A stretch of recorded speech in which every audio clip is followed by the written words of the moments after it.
더 주무시고 7시부터 우리 모이도록 하겠습니다. 우리 한 주간 동안 우리 아침 식사 섬겨주신 성도 여러분들 감사를 드립니다.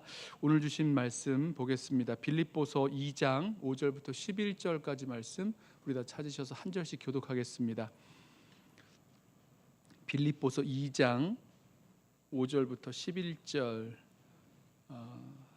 Philippians chapter 2 verse 5 through 11. 우리 한 절씩 교독하겠습니다.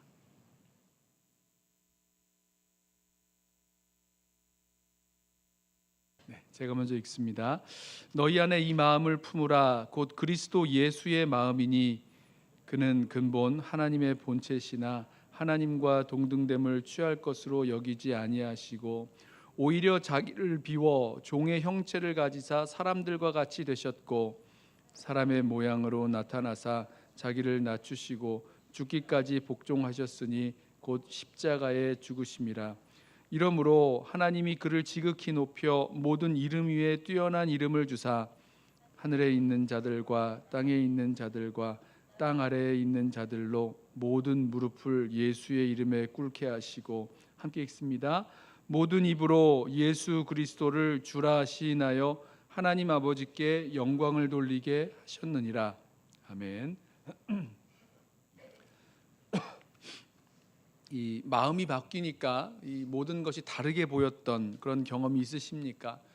이 마음이 바뀌면 부정적으로 보이던 것도 긍정적으로 보이게 되고, 미워 보이던 사람도 사랑스럽게 보이게 되고, 다 끝났다고 생각했던 것도 어느새 다시 소망이 있는 것을 알게 됩니다. 마음에 무엇을 담느냐에 따라 보이는 것도 달라지고 생각하는 것도 달라지죠. 말도 행동도 선택도 달라지게 돼 있습니다. 마음만 바꿀 수 있다면 우린 세상에서 그 어떤 것도 두려워할 만한 것이 없을 거예요. 하지만 우리는 알죠. 이 마음을 바꾼다는 것이 그렇게 쉬운 것만은 아닙니다. 생각보다 마음이 안 바뀌어요. 마음을 바꾸려고 의도적으로 이렇게 노력할 때에 우리는 알게 되죠. 우리 마음이라는 것이 생각보다 상당히 고집스럽다는 것을 알게 될 뿐입니다. 그런데 오늘 말씀을 보면 우리의 마음이 바뀌는 것을 알 수 있어요. 우리 마음이 바뀌는 그 모습을 하나 보여줍니다. 오늘 말씀 보시면 너희 안에 이 마음을 품으라. 곧 그리스도 예수의 마음이니 라고 말씀하죠. 너희 안에 그리스도의 마음을 품으라 말씀하세요. 그리스도의 마음을 품으면 우리 마음이 달라진 겁니다. 왜 그렇습니까? 마음에 무엇이 담겨 있느냐에 따라서 사람이 다른 사람이 돼요. 마음에 온통 이 비즈니스가 담겨 있는 사람은 누굽니까? 비즈니스맨이겠죠. 마음에 하루 종일 운동이 담겨 있어서 아침부터 저녁까지 늘 운동만 생각하고 운동하는 사람은 누굽니까? 운동선수겠죠. 프로 그런 선수들 아니겠어요? 마음에 온통 연구 프로젝트를 담고서 눈 뜰 때부터 눈 감을 때까지 하루 종일 그 생각만 하는 사람. 아니, 눈 감고 잘 때에도 그 생각하면서 잠들고 일어나서도 그 생각하면서 살아가는 사람. 연구소에 있는 박사님들, 이런 분들 아니겠어요? 그러면 그 마음에, 우리 마음에 예수 그리스도로 가득한 사람은 누구겠습니까? 그리스도로 우리 마음이 가득한 사람들, 바로 그리스도인, 예수님의 사람들 아니겠습니까? 자, 여러분 한번 물어보십시오. 여러분의 마음은 지금 무엇을 품고 계십니까? 이 마음을 품는다, 이 우리 말인데, 품는다는 건 이렇게 안는 거잖아요. 품고 안으면 그 느껴집니다. 그러니까 우리가 이 그리스도의 마음을 품는다, 무엇을 마음에 품는다라고 하면, 무엇을 안고 있는다고 하면 뭔가 이렇게 느껴지는 게 있는 거예요. 여러분의 마음은 그리스도의 마음을 느낄 만큼 그 그리스도의 마음을 품고 계십니까? 여러분의 마음은 그리스도로 가득하십니까?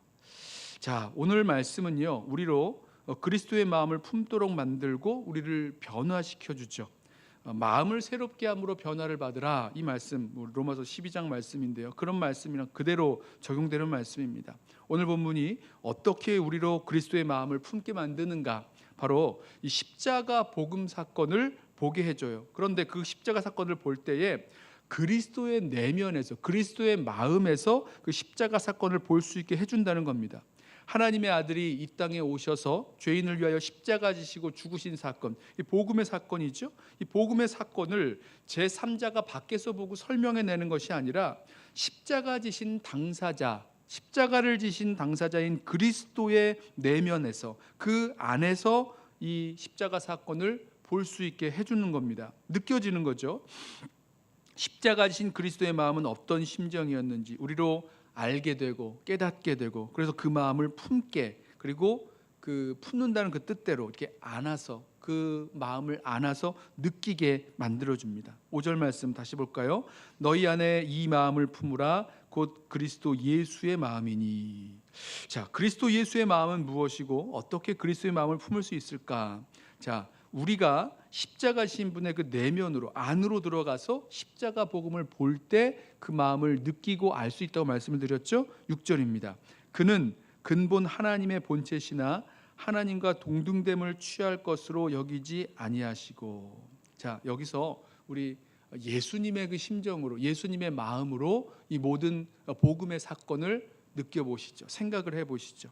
여기 보면 예수님은 근본 하나님의 본체시다라고 말씀합니다. 하나님의 본체이신 그리스도. 하나님의 본체라는 그 뜻은요, 하나님의 그 본성을 온전히 소유하셨다는 말입니다. 그리고 하나님이 가지셔야 할 영광과 능력과 권세, 이 모든 것을 가지신 분이시라는 거예요. 하나님 같은 분이시라는 거죠. 그런데 이 영광, 능력, 권세, 사람이라면 모든 사람들이 다 그것을 갖고 싶어 하는 건데, 근데 당연히 취하셔야 할 그 하나님의 영광과 그 능력과 권세, 이런 것을 자신이 취할 것으로 여기지 않으셨다는 겁니다. 자, 예수님을 우리 마음에 한번 그려보세요.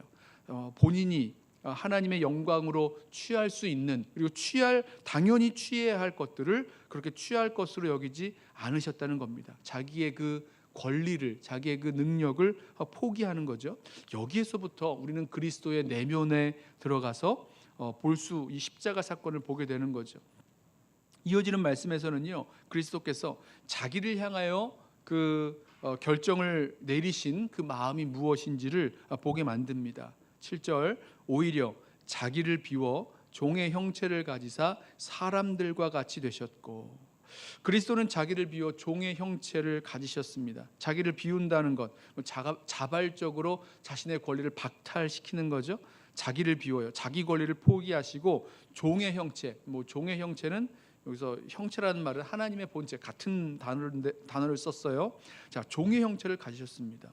영광의 하나님이 종이 되기로 자발적으로 결정하셔서 사람과 같이 되셨다는 겁니다. 온 천하 만물 우주를 지으신 분이 사람으로 나셔서 구유에 누워 계시다는 거죠. 충격이죠. 8절, 사람의 모양으로 나타나사 자기를 낮추시고 죽기까지 복종하셨으니 곧 십자가에 죽으심이라.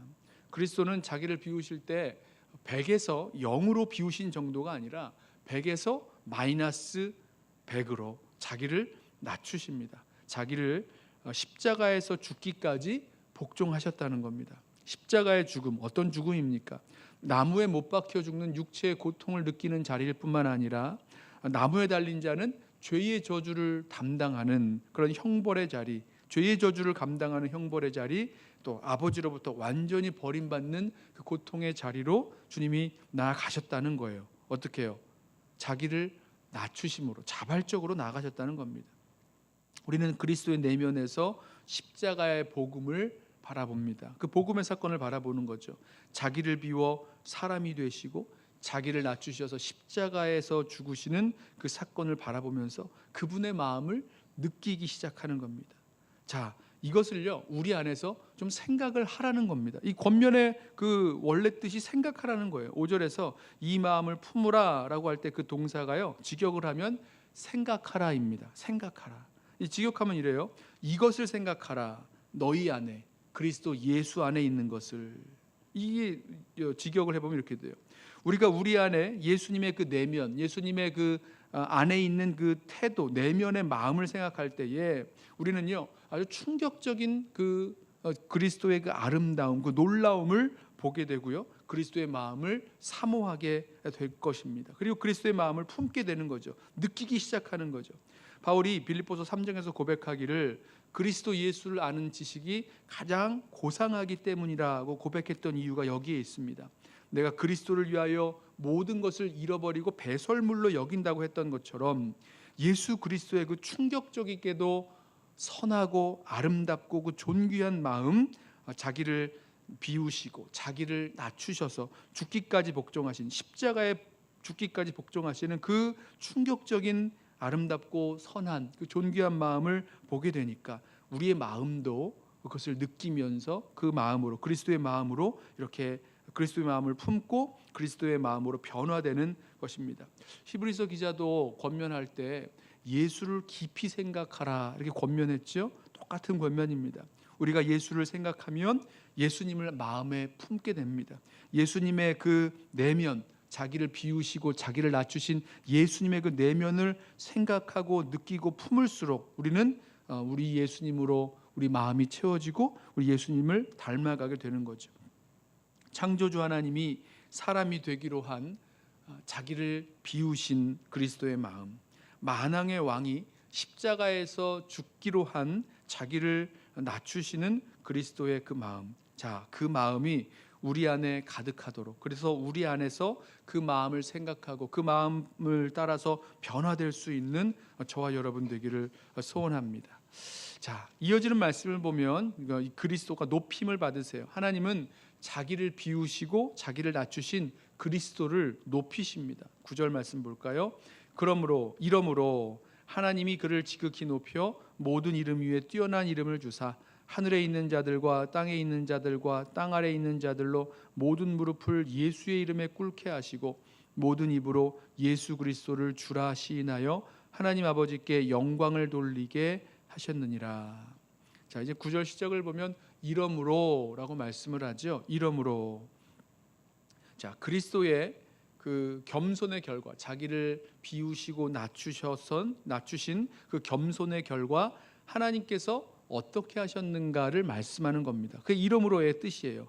자기를 비우시고 자기를 낮춰서 십자가에 죽기까지 복종하신 그 예수님을 하나님께서 죽음에서 살리시고 부활하게 하시고 또 승천하여 보좌 우편에 앉히심으로 높이셨습니다. 그 말씀을 지금 하고 있는 거죠. 자신을 비우고 낮추신 겸손의 왕, 이 예수님께 모든 이름 위에 뛰어난 이름을 주셨어요. 그 결과 하늘에 있는 자들, 천사들이라고 볼 수 있겠죠. 땅에 있는 자들, 사람들과 또 땅 아래에 있는 자들, 죽은 자 혹은 타락한 천사들까지라도 모든 무릎이 예수의 이름에 꿇게 하시고, 그건 주님을 향한 경배를 뜻합니다. 모든 입이 예수 그리스도를 주라 시인하게 하셨습니다. 이 주라고 시인하는 것은 바로 왕이라는 그런 시인이죠. 그리스도가 높임 받으심은 결국은 자기 비우심과 낮추심의 결과였어요. 하나님이 사람 되어 이 땅에 오셨고 우리를 위하여 십자가 달려 죽기까지 자신을 비우시고 낮추신 그 주님, 이분을 향해서 모든 무릎이 예수 앞에 꿇어 경배하고 예수를 주라 왕이라 시인하며 주님을 높이며 나아갑니다. 주님이 다스리신다는 거죠. 이 역시 정말 이 그리스도가 누구신지 알고 그리스도의 마음을 느끼는 자들이 많이 할 수 있는 자발적인 경배입니다. 그냥 무릎을 꿇어 아니면 예수를 주라 시인해라고 해서 억지로 형식적으로 눈에 보이는 그런 모습이나 아니면 목소리로 고백하는 것이 아니라 자발적인 그런 경배와 고백이 담겨 있다는 거죠. 그리스도를 바라보며 그리스도를 왕으로 고백하고 진정으로 찬양과 경배를 올릴 수 있는 사람은 누굽니까? 이 그리스도를 아는 사람, 자신을 낮추셨으나 높임 받으신 그 그리스도를 알기에 그렇게 주님을 경배하는 거죠. 그렇게 우리가 또 주님을 경배할 때 그리스도의 마음을 품게 되고 또 자신을 비우시고 낮추신 것처럼 우리 자신 또한 비우고 낮추어 포기하고 희생하고 순종할 수 있는 진짜 성도의 그런 성도의 겸손한 삶을 살 수 있게 될 것입니다. 그리스도인의 마음을 품어야 하는 자리가, 특별한 자리가 있는데요. 이 권면을 하고 있는 이유, 너희 안에 그리스도 예수의 마음을 품으라 권면하였던 이유 중에 하나는 바로 빌립보 교회 안에 있었던 갈등 때문이었습니다. 빌립보서 4장 2절을 보면 내가 유오디아를 권하고 순두개를 권하노니 주 안에서 같은 마음을 품으라 이렇게 말씀하고 있었죠. 빌립보 교회가 바울의 이 복음 전도에 아주 훌륭한 동역자된 교회였지만 그 교회에 열심히 있는 지도자들 가운데에서 다툼과 분열이 있었어요. 그래서 같은 마음, 같은 뜻, 같은 사랑을 품으라고 권면을 하는데요. 여러분, 그게 어떻게 가능하겠습니까? 그렇게 다투고 갈등 가운데 있는 사람이 어떻게 같은 마음, 같은 뜻, 같은 사랑을 품을 수가 있겠습니까? 불가능하죠. 언제 이게 가능하냐? 자기를 비우고 자기를 낮추어 십자가에 죽기까지 순종하신 그 그리스도의 마음을 알게 될 때에, 그리고 그것을 느끼게 될 때에 이 일이 가능하다는 겁니다.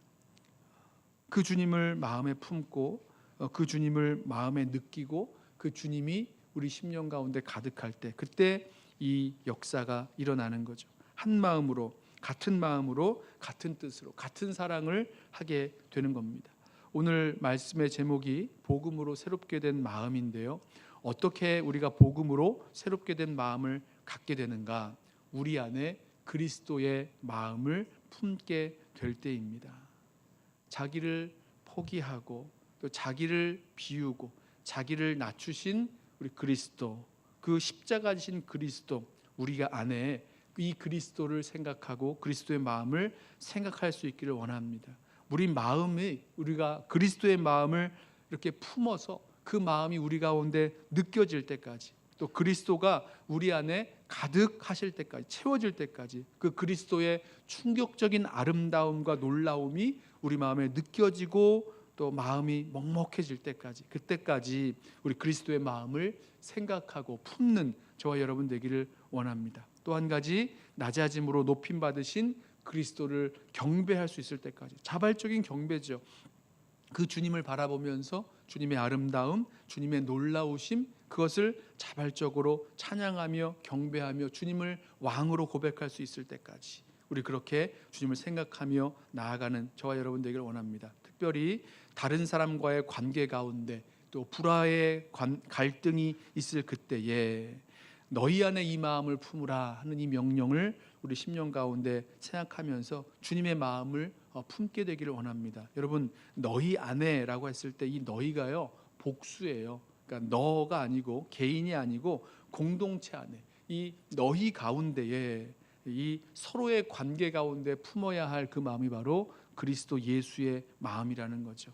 자기를 비우시고 자기를 낮추시고 자기를 포기하신 그 그리스도의 마음, 그것으로 말미암아 구원의 역사를, 복음의 역사를 이루어내신 그 주님의 마음을 품어야지만 우리가 서로를 향해서 또 교회 공동체 안에서 그 망가져 있는, 이 깨져 있는 그 관계가 사랑으로 또 한 마음으로 회복되게 될 것입니다. 아무쪼록 우리 복음 안에서 우리 예수 그리스도를 바라보면서 그리스도의 마음을 우리 심령 가운데 품고 마음을 새롭게 함으로 변화를 받아 살아갈 수 있는, 그리고 그 주님의 마음을 품고 느끼고 또 찬양할 수 있는 저와 여러분 되시기를 주님의 이름으로 부탁하며 축원합니다.